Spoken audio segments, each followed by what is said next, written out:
फातिमा और उसकी सहेली आयशा खेतों में खेलने गईं। वहां दरख्तों पर मीठे मीठे फल लगे हुए थे। आयशा ने कहा, चलो फातिमा, छिपकर कुछ फल तोड़ लेते हैं, किसी को क्या पता चलेगा। इतने में एक अजीब सी सरगोशी सुनाई दी। हाँ, तोड़ लो, खाओ, कोई देख तो नहीं रहा।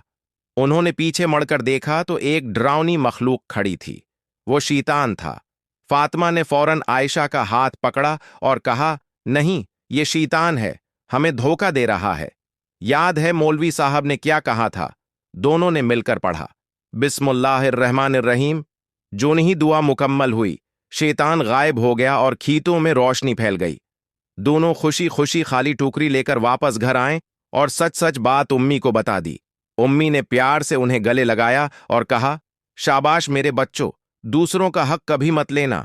अल्लाह सच बोलने वालों और सच पर कायम रहने वालों को पसंद करता है।